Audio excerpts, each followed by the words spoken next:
We are talking to congressional candidate Shahid Buttar, who is who's a lawyer, major civil rights, civil liberties, free speech.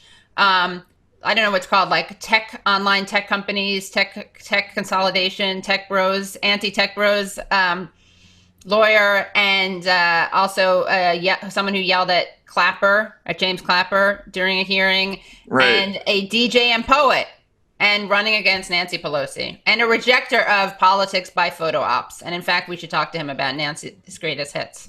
Okay. All right. Excellent. Well, let's look forward to that interview. And his name again is Shahid Buttar, and it's pronounced like this, guys. Shahid. So the accents on the and Buttar, the accents on the oo.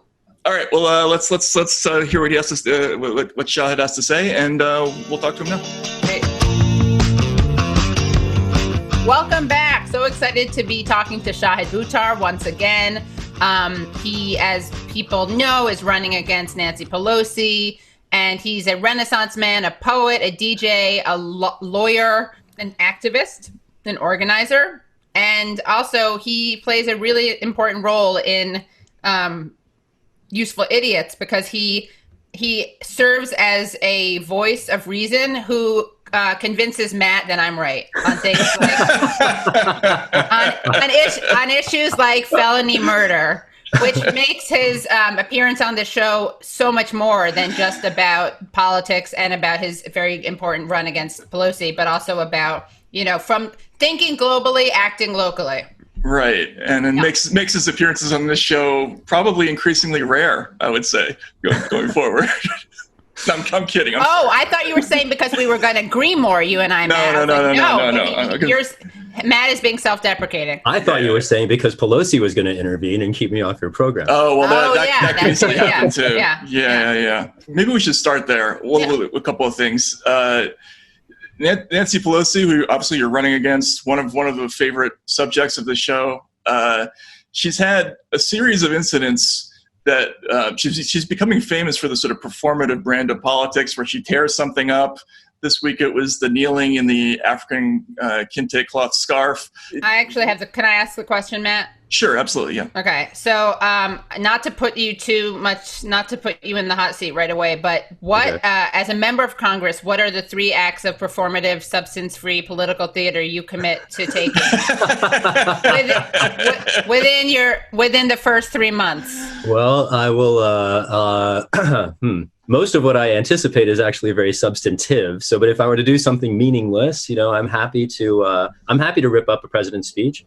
I'm happy to point at him across the table, and I'm very happy to wear a bright red coat and walk out of a meeting and very sternly put on sunglasses. Okay, good. That should be your next campaign video. Oh my God.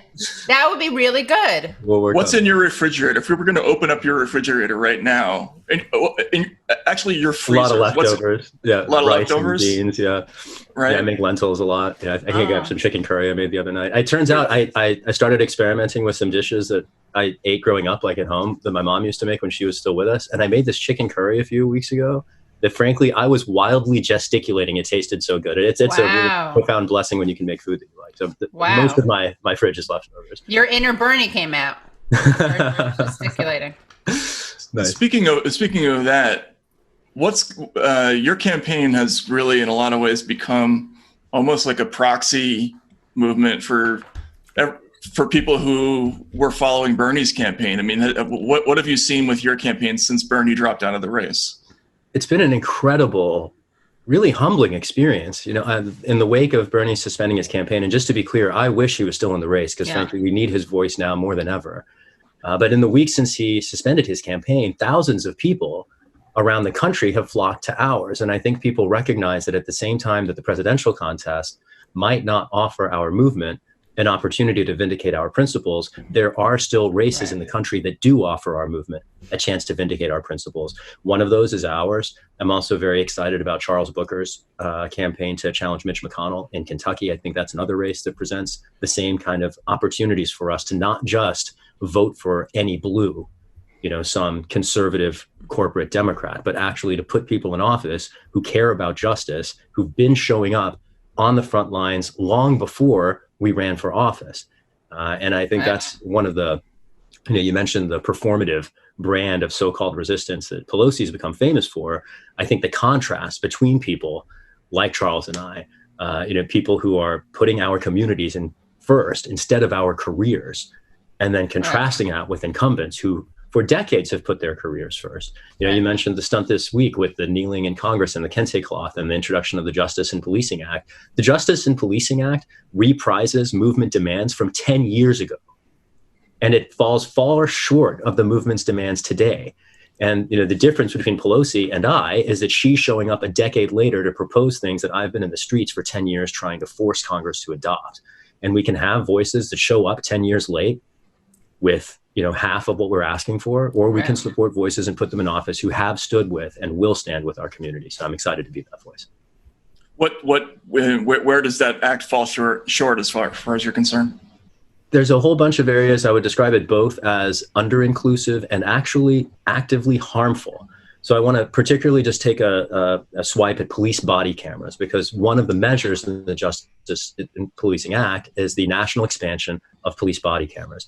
And I've said for 5 years, I wrote early on in the movement for Black Lives that people in the movement who support police body cameras don't entirely understand what they're asking for. And it's not good.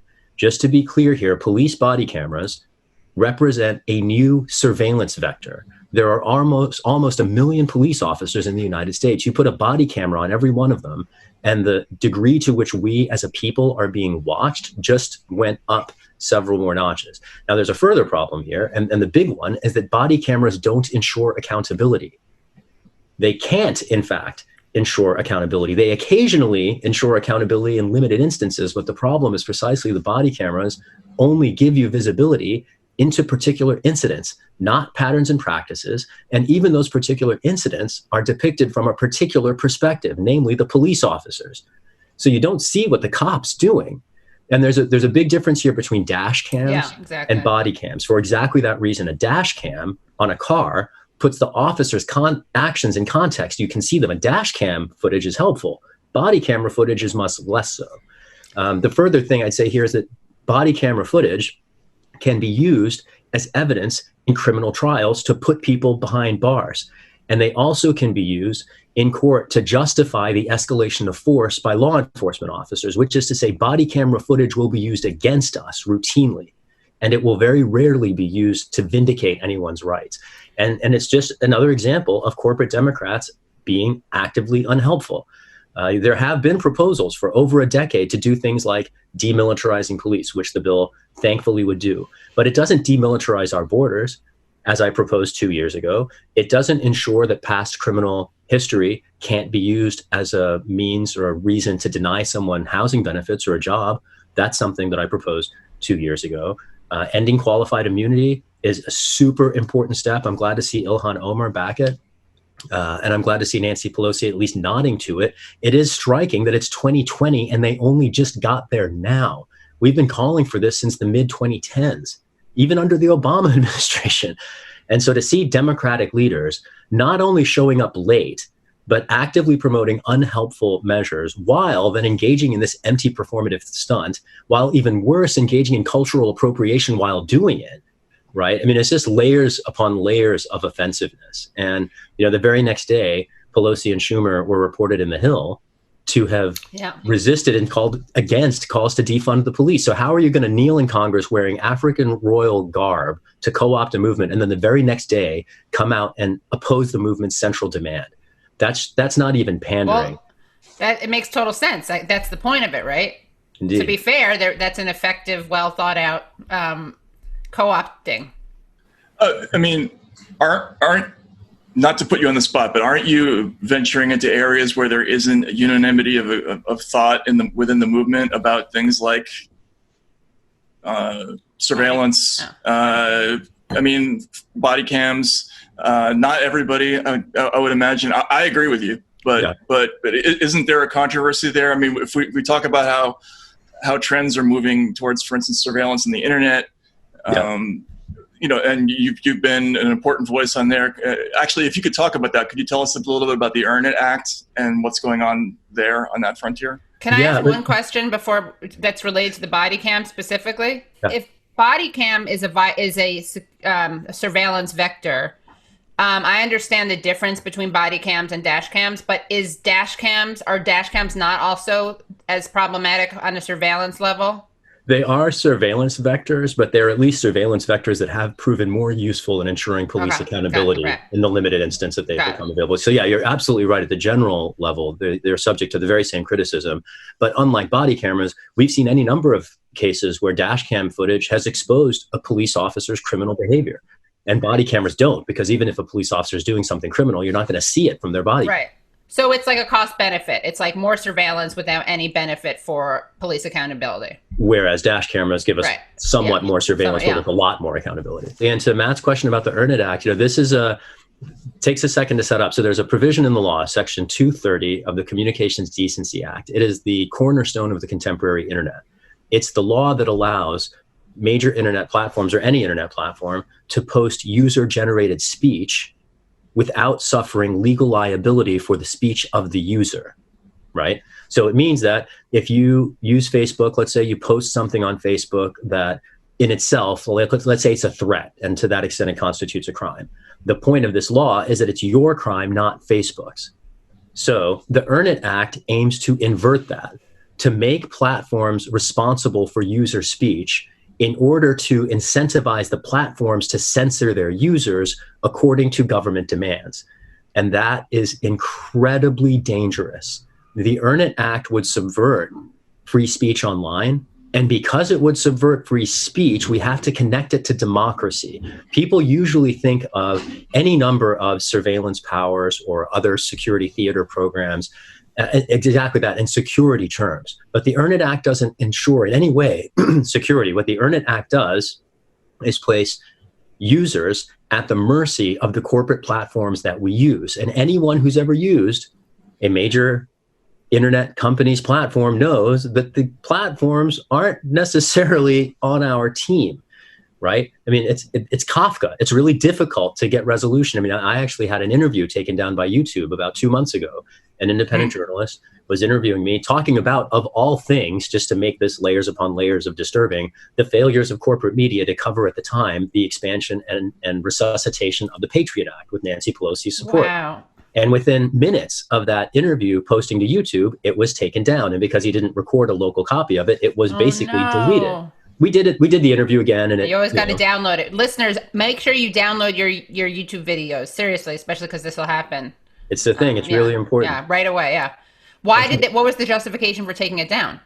They don't tell you. Did they not provide one? Yeah, that's exactly part of the problem. Especially sketchy part. Yeah, isn't it? It's like not even due process. I mean, I know that's not tech, but it's not the principle. It's like, no, you're on it. Yeah, absolutely the principle. Well, when I was at the Electronic Frontier Foundation, one of our projects there was the development of the Santa Clara Principles. And they're a set of consensus recommendations for tech companies to guide their content moderation of user speech. And one of the critical principles in the Santa Clara Principles is due process. The idea that if you're going to take down speech, tell the person who posted it why, and give them some measure or method to remedy the problem. And that's exactly what doesn't happen now. Yeah, I mean, there's no transparency. I mean, again, this is something that's always kind of troubled me, from the reporter's point of view, right? The old system was we were relatively protected in what we reported, so long as we stayed away, we adhered to libel laws, and if there was an issue, we knew it was going to be adjudicated in an open court. There was a process. We knew what we were accused of. We knew what the evidence was. Isn't that kind of the issue with these new approaches to regulating content, is that you may not even know what the issue is, and if you do know, even if you do know, there isn't really a forum necessarily to argue your case or win. The issue is who do you know at the company, or what are their attitudes? Exactly right. That's exactly right, and it's ironic because if you know people at the companies, you usually can get resolution to these problems. Usually, it's not an act of some human being. Like when our YouTube interview went down, I don't think it was someone saying, "Oh, screw that guy! I don't like what he's saying. I'm going to take his video down." It's censorship by algorithm. Right. It's a computer somewhere who said, "Oh, he said a term that we don't like. Oh, some record company copyrighted that term. Oh, somebody somewhere said we can't talk about that." And so it's censorship by algorithm. Right. And that's even more dangerous. Now we're very squarely into Kafka's world, where real life events are happening and no one knows why, and we can't trace it back. It's like Kafka meets Elon Musk.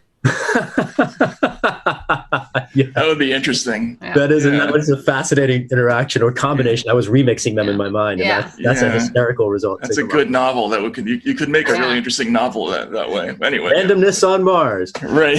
Exactly. But the thing is, you would never get to Mars. Right. It would be like the cat. Like you would never actually get to the end of them anyway. Right. No, it'd be arbitrariness on a roadster slowly circling the planet in, a navel gazing orbit. Right. Exactly. But people have pretty strong feelings about speech on the internet, and they're deeply concerned about hate speech. They're deeply concerned about threats. So what is the ideal way to deal with all of these things? Given that I talked to somebody once at Facebook who basically said, look, we're dealing with billions of pieces of content a day. There's no way to do it with human beings. Yeah. There has to be an automated algorithmic way to approach this. Otherwise, we just physically can't do it. So what's the right way to handle it? Well, content moderation shouldn't be something that the companies are doing. That's why CDA 230 was so important. Because the legal arrangement that the Earn It Act threatens to throw out the window ensures that the companies don't have to waste their time moderating user content. It is the imposition of governments to take down user-generated speech that puts us in this mess. Some of the very first videos that were taken down from YouTube for being too violent were incidents of police violence. Right. That were recorded and captured, and so the algorithms, not only are they over-inclusive, but the core things that they remove, the very first things they started removing, were the kind of content that we all desperately need to see. And so I reject corporate content moderation as a thing that needs to happen at all. And the fact that the policymakers, Kamala Harris comes to mind here, she brags about limiting CDA 230 in the context of a law, SESTA and FOSTA, that particularly dialed up the physical risks confronting health workers and sex workers, and putting sex workers at risk of street violence by denying them opportunities to vet clients online. And the idea that we're going to put sex workers at risk and then brag about supposedly protecting them, which is what Kamala Harris does, even in the midst of suppressing free speech online, it's just exactly what we've come to expect from corporate Democrats, the vast gulf between the rhetoric and the reality. And in terms of what we should be doing, we should be respecting user-generated speech. And the solution that our country has always adopted in the past has been that unless it's an incitement to violence, imminent, right? Right, exactly. You have to get into the point where the words themselves convey harm to get past the First Amendment protection. But we've made a choice in our founding documents to commit ourselves to speech as a free principle, and corporate content moderation flies in the face of it. It's incompatible with our norms. So how does one, let's say that we totally agree on that, or I totally agree on that. What happens with the actual hate speech, which I realize is, the incitement to violence, because I realize that the ratio of that to other kinds of speech, including, as you pointed out, precisely documentation of the violence that there needs to be accountability around. Obviously, that's a much smaller, the ratio of that to the other thing is very low. But what is to be done about the occasions where there is someone saying, let's meet on this corner and attack the man who in the turban who works there? Right. But you pressed on it before with due process. At the moment, there is no process. That's one of the problems. If a company's going to take down content, if there's notice to the user and some mechanism through which they can seek the vindication of whatever they were trying to, or to get their post back up, for instance, that would make sense. We have mechanisms for this in our society. They're called courts. We don't have analogs in the companies. Now, our courts are also co-opted and, by the right wing, and there's all kinds of problems here. I would just briefly note here that I have a proposal to fix that, not so much the corporate platforms, but in the courts arena, I want to end judicial life tenure, to restore judicial independence by imposing 18-year staggered terms, particularly for Supreme Court justices. And I think that will do a lot to make our courts reliable, impartial bodies that we can look to for meaningful, fair resolution of these questions.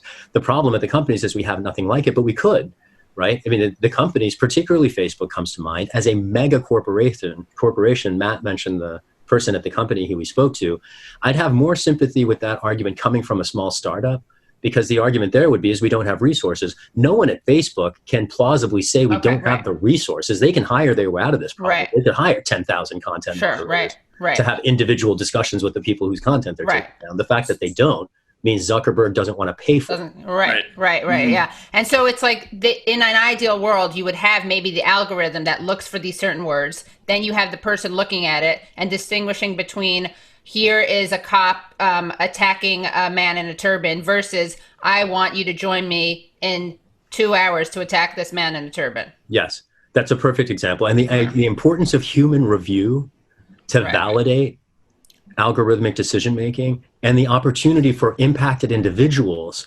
to invite review and to have a say in the process. That's what due process ultimately means. I mean, due process has a legal meaning, but what it's supposed to mean is fairness.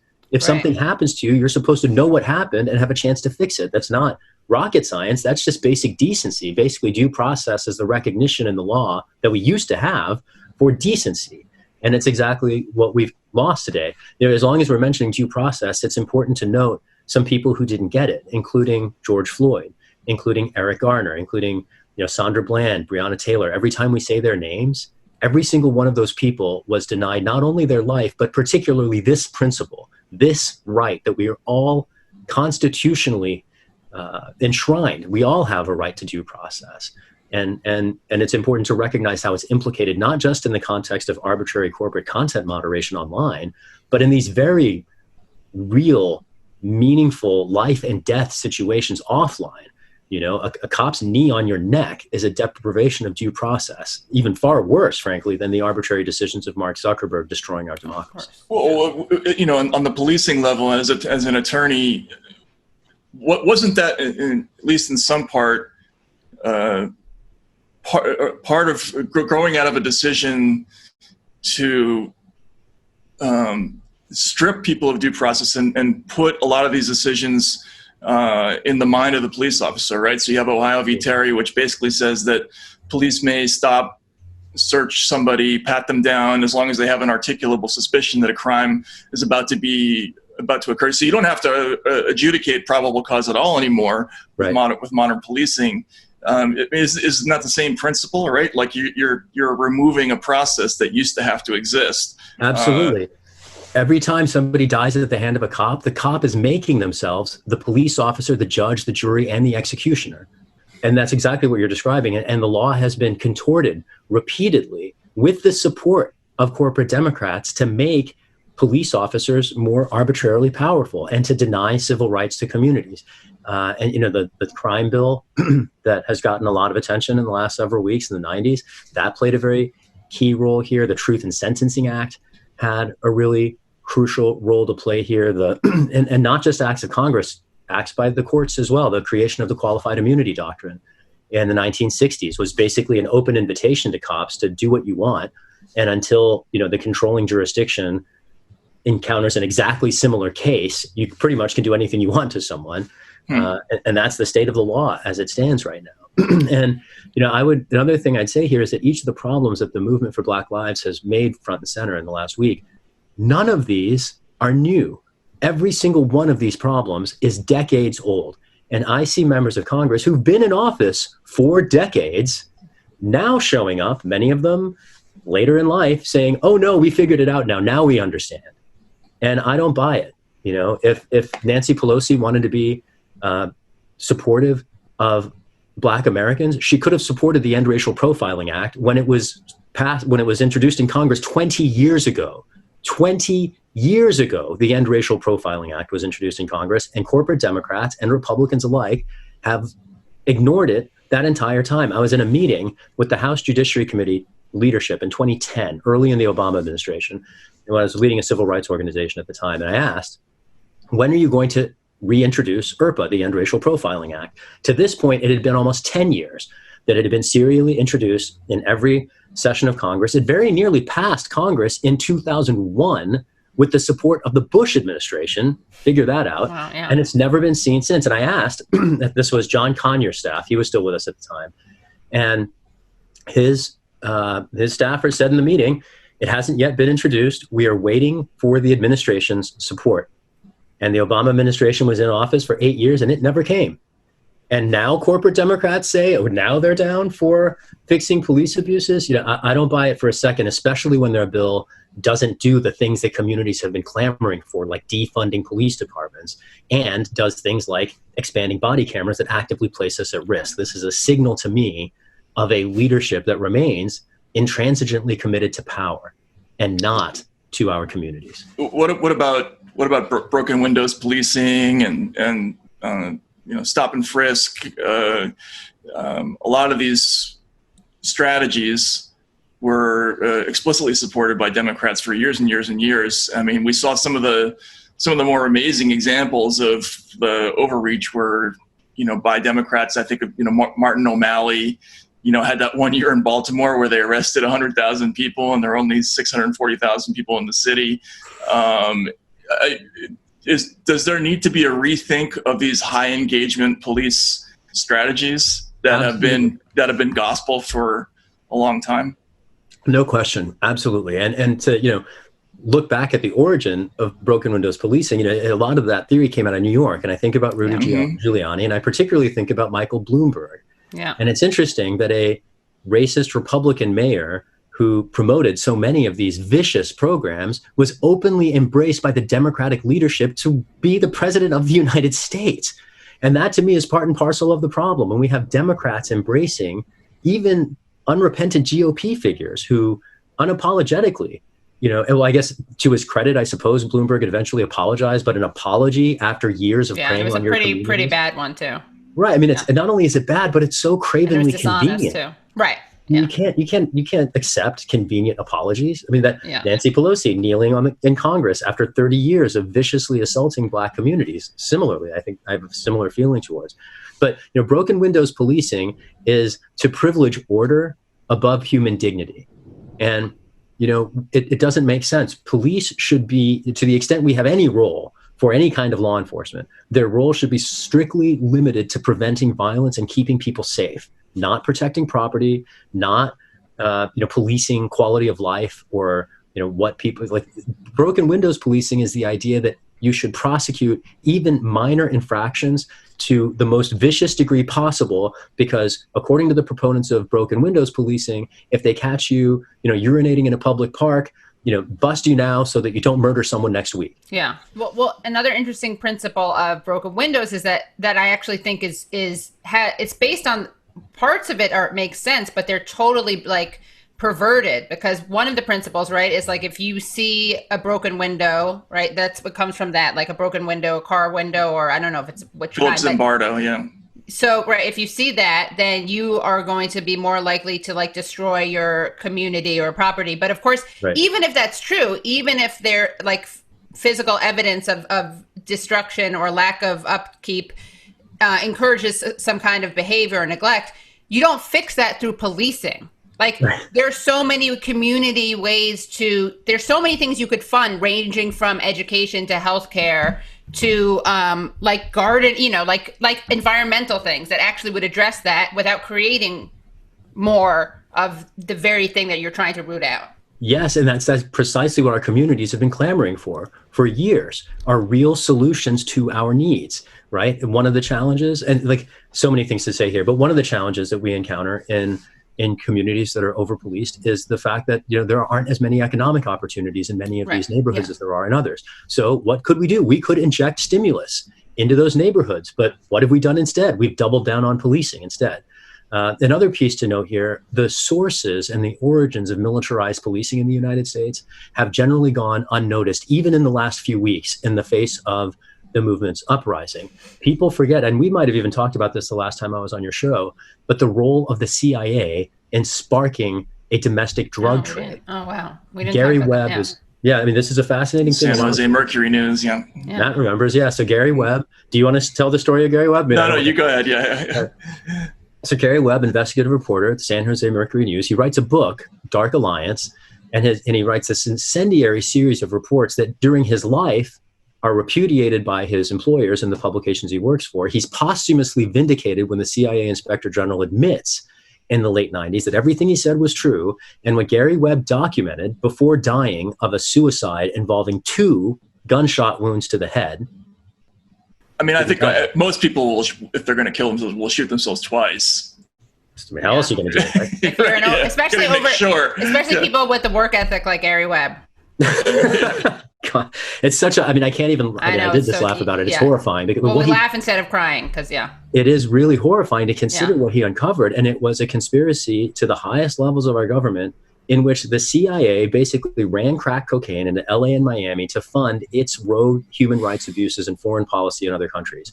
And the Iran-Contra scandal that we grappled with was mostly focused on the international aspect, but no one's grappled with the domestic aspect. Millions of Americans have been imprisoned in the last 20, 30 years for participating in an underground economy that the CIA created and has never been held accountable for, ever. Not once, in any way, no person, no budget, penalty. And in the years since then, the agency has compounded that era of human rights violations with more, not just torturing and murdering and raping detainees, not just engineering new forms of human rights abuses and remote assassinations of people, including US citizens, halfway around the world without charge or trial, despite efforts by their families to vindicate their rights. I mean, it's heinous what the agency has gone on to do. But I just want to put a pin, particularly in the CIA's role in paramilitarizing police. US cops were dying at the hands of narco traffickers funded, trained, and equipped by the CIA. And instead of anyone at the agency paying a penalty, we jailed 2.5 million Black people instead. Amazing. Yeah. Go ahead. Yeah. Well, just it's amazing also that the CIA, as like, we often comment on this, they're so venerated by the MIC resistance as these protectors of democracy, our only chance against Trump. And, Ronald Reagan is now praised by people in the resistance. And it's just a reminder of how like, absolutely, not to be corny, but it is one of the reminders of how important history is in like determining the present. To speak on that very directly, too, I mean, another aspect of this history, I glossed over this because I mentioned how we dealt with the international aspects of the CIA's repeated interventions in Latin America, only it turns out we didn't. I mean, we knew about them as a historical matter, but very much to your point, there have been at least three, arguably four, right-wing coups in Latin America in the last 2 years. Brazil, 2 in Venezuela, and 1 in Bolivia. Every single one of them fits a long-standing CIA pattern. Bolsonaro, the beneficiary of the coup in Brazil, spoke at the CIA headquarters. And they don't just invite any random person to come. It's not like you can walk up to the CIA headquarters and say, hey, I want to give a speech, right? What does that say to you? To me, it says a lot of circumstantial things that should be very indicative of suspicion that no one in Congress has done anything about.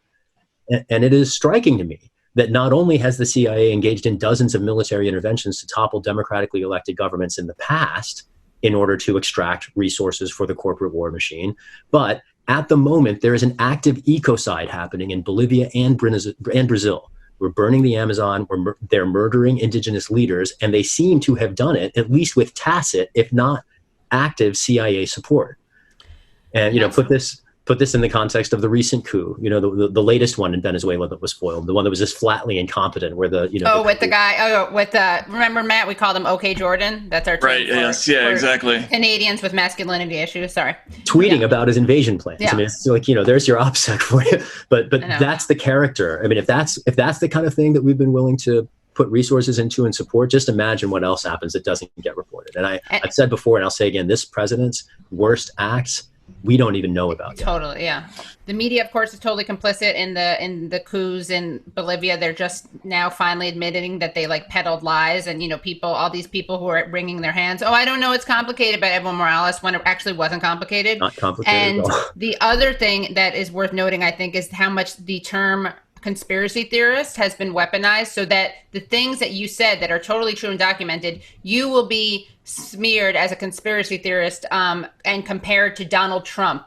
And there's a lot of that, like the equating of people who talk about things that are just underexposed, equating that with right-wing, like Alex Jones stuff. Well, I mean, I guess the question I had was, everybody in America right now is having this massive rethink of how we do policing in this country.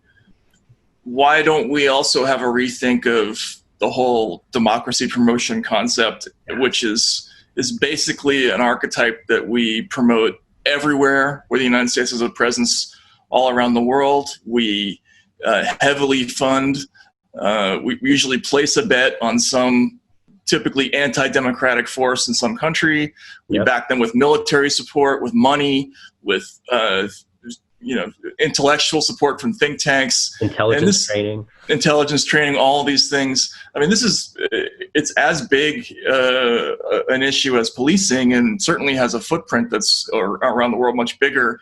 Shouldn't this be something people are discussing also? Absolutely. In fact, and we are very much discussing it. We've said defund the police and next the Pentagon. The Pentagon and police are very analogous functions. We call the Pentagon the Department of Defense, just like we lie about police officers protecting and serving. Police officers protect and serve as much as the Pentagon defends us, which is to say it's not about defense and it's not about protecting or serving. This is about extending U.S. economic and effectively imperial interests into other countries. We have U.S. military bases around the world in almost 100 countries, and they tell us we don't have money for Medicare for all? Something here doesn't add up. And I think if anybody is independent enough of the corporate political parties to look at that through a prism of what makes common sense, of course we have the money for Medicare for all. Corporate Democrats and Republicans would simply rather waste it on missiles, bombs, and aircraft carriers. And I'm pretty sure that the American people, particularly in the age of a contagious pandemic, when hundreds of thousands of Americans are dying alone, struggling for breath, that we need doctors and medicine and PPE more than we need aircraft carriers. And that is a failure of not just the Republicans, but the corporate Democrats too. And this elevation of security to obscure and preclude the satisfaction of our other needs is not just a disqualification of their political leadership, but I'm going to go back to Katie's point about history here. None of this is new. We were warned about this in no uncertain terms on national television by a sitting U.S. president in 1961. Dwight Eisenhower told us explicitly, I had to create this complicated system of industries to support the military in order to fight the Nazis, and it is coming for your rights. He said it. He said it will destroy democracy in America unless you are knowledgeable and alert. And in the years since then, we haven't been knowledgeable. Our institutions have been done everything they can to keep us in the dark, and we haven't been alert. We sing anthems at baseball games when they used to happen before the pandemic about living in a land of the free and a home of the brave. A land of the free is not incarcerated to a greater extent than any population in the history of humankind. And a brave people doesn't accept lawmakers who pass laws like this that drive us into prisons by the millions. One part of history that is new is the coronavirus, though. What are some of the civil liberties challenges of this situation? Because there's a lot of draconian measures that have been instituted. We have emergency powers invoked, which always raise questions. Are there things that you're concerned about? Are there things that you would do differently? Can you talk about that? Yeah, absolutely. And thank you for raising it. Civil liberties issues in the abstract, I think, are very pernicious. And when they get coupled with the pandemic, one of the things that's really disturbing is the willingness of people to accept restrictive measures that they wouldn't otherwise. In one of these, I've seen in some places more frankly responding to the last week's events with the police uprising than particularly the pandemic, but the mandatory stay-at-home orders. It's one thing to shelter in place and to have the option to go to the grocery store if you need to. It's a different thing with a curfew, which says it's enforced by police if you leave your house. And I'd note that the curfews haven't been so much pandemic related. They've been much more responding to the uprising. But a curfew, just to be explicit about it, is effectively martial law. I wrote an article saying that in 2015 after the Freddie Gray murder in Baltimore, when Baltimore imposed a curfew. And the title of the article is "Don't Call It a Curfew." Right. This is martial law. I tell often, I have a chance to speak at colleges and law schools, and I try sometimes to break up the doom and gloom that I spread with a little bit of levity. And one of my laugh lines has been, we can ensure perfect security. It's not that hard. We can just lock everyone in their homes. And then I say, but we're a free society. We made a commitment not to do that until now. I mean, it's supposed to be a laugh line, not actually a prescription. Right. Or description. Indeed. Right. That's one example of a civil liberty problem that the current context presents. Another one I'd say is the combination, the remixing, let's say, of contact tracing as a goal and phone-based location tracking. So several companies have tried to engineer these kinds of tools that, and I understand they haven't been terribly reliable in practice because of the way that they base their geographic telemetry. But the idea here is to track location over time, to then retrospectively review the records as people get diagnosed with COVID, to then alert people who might have been near them that, hey, you might have been potentially exposed, you should get tested, you might want to self-isolate. In theory, that's great. And the problem here is precisely many of the same problems that emerge in other contexts. It's the inability of people, for instance, to opt out. It's the lack of transparency into the algorithms themselves, such that people can actually test whether or not it works, right? Is this platform doing the thing or not? To step back, this is a little abstract relative to the immediate conversation, but I do want to make this point because it cuts across so many contexts. From pharmaceuticals to tobacco to climate chaos, we have been told for decades in any number of contexts that science tells us something is safe, when the so-called science is produced by a company. If it's produced by a company, it's not science. The scientific method is grounded on transparency and replication. Corporate research is based on corporate secrets. Secrecy and the scientific method don't go together. When they were peddling thalidomide, when they were peddling Oxycontin, when they were telling us that smoking is good for you, when they told us that in any one of these contexts, we can't trust corporate pseudoscience. Yeah, that's a perfect example. But I mean, isn't that one of the major, I mean, for me, this has been with the way that content moderation has taken place during this crisis, because we're being told that we can't have any kind of speech that crosses certain orthodoxies that have been pronounced by certain bodies, whether it's the WHO or whatever. Yeah. But experts are wrong, and we have to question assumptions all the time. Don't mean it's particularly when they come from corporations, but isn't that one of the purposes of free speech, is to help us sort those things out? Yeah, the idea in our constitutional history is that the recipe to bad speech is more speech, and then people can figure out what the truth is, and that's our constitutional commitment.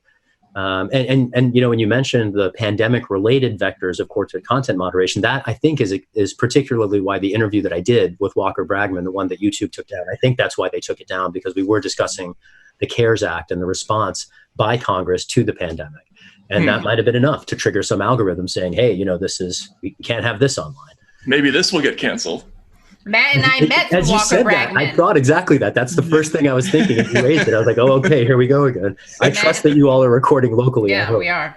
Matt and I met through Walker Bragman, so it would be very inauspicious if it got taken down. But right. So look, going forward, you're in the middle of a campaign. What's happening with the campaign, and do you think you're going to end up having a debate? Like, what's going to go on in the summer? How has the coronavirus affected your ability to campaign? Maybe I'll take that in reverse order, starting with the virus. When the pandemic first hit, it was just in the immediate wake of the primary that I was grateful to have won in March. I was one of the two winners of the jungle primary here in the 12th Congressional District. So I am the first Democrat in 30 years to ever face Nancy Pelosi in a November election. And I'm very eager to make it her last. We got 33,000 votes in March. And we have still 5 months left before the election. We have a lot of ground we need to cover, but we're also moving faster and faster every day. You asked about the latest news on the campaign, and we mentioned, you know, people flocking to it in the wake of Bernie suspending his efforts. I've been incredibly humbled by all the momentum recently. In the months of April and May alone, we raised almost $250,000. We're on the cusp of surpassing $1 million raised on our campaign, with still another 5 months remaining. We're racking up endorsements. The most recent prolific endorser to join their ranks is Marianne Williamson. She's the third presidential candidate to endorse us, in addition to Mike Gravel and Lawrence Lessig. And I'm grateful for all of their support. We've also been endorsed by a number of Bernie surrogates. Dr. Cornel West, who's very much in the news today, is one of the endorsers of whom I'm most proud, as well as Linda Sarsour, Ramesh Srinivasan, and others. Even local figures here in San Francisco are increasingly rallying around us. Matt Gonzalez, the former president of our Board of Supervisors, Eric Marr, who used to sit on the board, Vina Dubal, who's a labor law professor at the University of California at Hastings.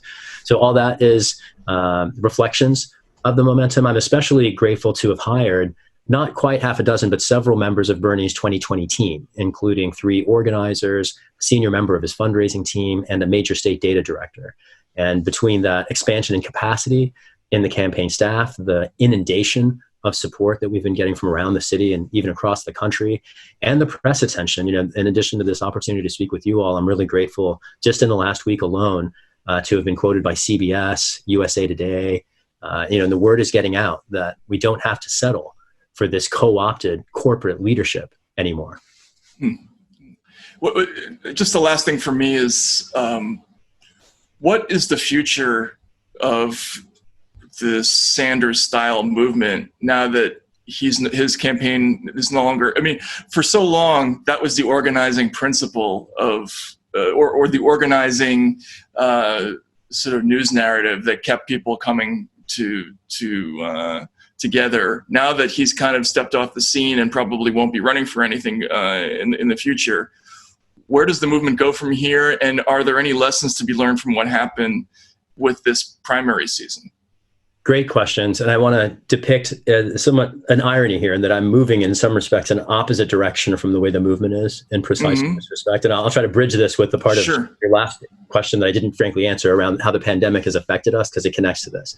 So when the pandemic hit, it meant that we couldn't knock on doors anymore, which was the centerpiece of our canvassing strategy. We couldn't do events like the happy hours and the volunteer mixers and the meetings with different groups and the town halls and the teach-ins. We couldn't do any of that.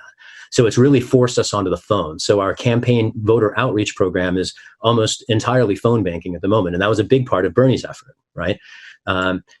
I come to this race having been a direct action organizer for 20 years. And I see that the movement's trajectory, while many people might have come to our activism through the inspiring lens of a presidential campaign with 50 years of receipts showing up for the interests of American people, I think more and more people are getting outside and beyond electoral politics to recognize all the other ways that they can affect change. And so I think the movement from here goes to some extent back to where I started, which is to say beyond politics. We can't pretend that voting or electing people is enough. Issue-based activism, connecting with our neighbors, projects, whether they're mutual aid projects, whether they're advocacy projects. I've coached dozens of coalitions over my time as an advocate to lobbying at their local, state, and federal level of their policymakers to see their concerns, particularly around policing and surveillance, seen into policy. That's something that anybody can do. That doesn't take expertise. All you need is someone who represents you. And here's the fact, one of the glories of our democracy is everyone here is represented not just by one person. You have 2 senators, you have a federal rep, you have a state rep, you probably have a state senator, you probably have county officials, you have local officials who represent you. You have a plethora of targets. And if you approach them individually, it might frankly not be very influential, but if you approach them in groups, right? I mean, my lesson 1 to any disaffected Bernie activist or anyone else is find 6 people in your neighborhood, write a letter together, co-sign it, send it to your mayor, send it to every person on your city council, and in it say everything you want them to do. And if it comes from an organized group of people who co-sign a letter, the reason that's powerful is that when the office holder receives it, an individual letter they can pass off to a staffer and say, hey, write this person a form letter and say we got their letter. And that's usually what happens. But when it's a group, there's a carrot and a stick. The carrot is play nice with our group and you might have our support. The stick is ignore us and we're going to replace you. And you can make that explicit. That's what I'm doing. I'm making it explicit. Nancy Pelosi has ignored the American people for 30 years and we're here to replace her. You can say that to anybody who represents you, and you can say it in concert with your neighbors. Beyond that, I see, particularly in response to the pandemic, as well as the policing crisis, so many people coming up with creative mutual aid projects. There's a network out of UC Berkeley. I was grateful for the chance to interview a grad student there who recruited their professors to start manufacturing hand sanitizer at scale and distributing it across the city. When I've been out at protests for the Movement for Black Lives, the number of people who've been basically off to the side with carloads full of snacks and water, handing it out to people, I can't even count, frankly. That kind of showing up for your neighbors, that is the essence of politics. That's where everything starts. We do have to think global. And as Katie said at the beginning of the program, we have to act local. And if we're not acting local, we're kind of wasting our time. And, Twitter can be a very beguiling place to share your perspective, and it's important to share your voice online, and it's critical to do more. We can't just vote. We can't just post. We have to take action, and connect. And that might sound intimidating, but I just say this, a lot of us are battling with any number of challenges at the moment. And one of them is despair and disillusion. Because I'll be honest with you, fascism is rising in the United States. We very nearly lost what remains of our republic last week when the president invited domestic military deployment to suppress dissent. If the retired military generals had not repudiated him publicly, I don't think we would be living in anything that could plausibly call itself the United States of America anymore. I mean, our republic, at least still hangs by a thread and not much more. And it's really important in this day and age, and at a time like this, not just to participate in the easy mechanisms provided to us, like voting, but to carve our own channels for political and social participation, to reclaim our democracy and to make it ours. That's what I see happening under our feet. And that's why I'm so inspired, even in this very dark time. I mean, I see police murdering people with impunity. I see bought corporate politicians pandering and doing these, co-opting kind of moves. And I see a people across the country of every race, every age, every shape, every gender expression, every style in the streets, shoulder to shoulder, even though it's unsafe, marching in solidarity with our neighbors. And I find that incredibly inspiring. Has Nancy Pelosi agreed to debate you? Not yet. She hasn't debated anyone in 30 years, actually. And I think of that as disqualifying. Some people might say in a democracy, if you're not willing to defend your record, you shouldn't be running for office. I would say that, and she seems to feel otherwise. I'm very eager to debate her. I think the city deserves a debate. I don't think her record can survive a debate. And I'll just say this, if there are any journalists out there that want to offer San Franciscans an opportunity to hear the choices before them, I'm very eager for news outlets in particular to issue that invitation to the speaker. And I'm very eager for her to show up. Yeah, I'm inviting Nancy Pelosi on. I haven't checked with you, Matt, but I'm happy to host. We should host a debate between Pelosi and Shahid. Absolutely. Yeah, I think we'd be happy to moderate that. Yeah. For the record, I'm signing up right now. Excellent. Well, we hope she takes up accepts that invitation, and we're wish you luck with your campaign and all the great work you're doing. And thanks so much for coming on. Thanks, y'all. It's great to be with you. If anybody's interested in our campaign, they can find us at shahidforchange.us. Shahidforchange.us. Okay, great. Excellent. And where can they find you on Twitter? On Twitter, Instagram, Facebook, we're at Shahid for Change, one word. Okay, terrific. Thanks so much, Shahid. All right, take care. You too. Peace. That was great. So you have a thing behind your head that's like a statue or something, right? Hoti. His name is Hoti. But it makes it look like horns. Does it look antlers, like horns? Exactly. Antlers, yeah. It's great. It's a Hoti, but yeah, that is great. I should have something every week that looks weird. It's like our version of the Chris Cuomo window pane. Yeah, something growing out of your head each week. That was great. That was great. Yeah, he was great. He's really interesting. And what's interesting about him is I think he's probably both more radical than a lot of Democrats, but he's not. He's also in defiance of some trends. I think he's got the traditional civil libertarian streak from his experience as a defense attorney and all that stuff. That is interesting. It kind of retains a little bit of old liberal tradition, which is interesting. So on that note, listen to us. Don't listen to the Axe Files. The Axe Files. I mean, how are you going to listen to something called the Axe Files? I don't know. If you have no self-respect at all, I can understand it. Does he? Yeah. I hope he pays. I hope he has to pay the X Files for that. But listen to us instead.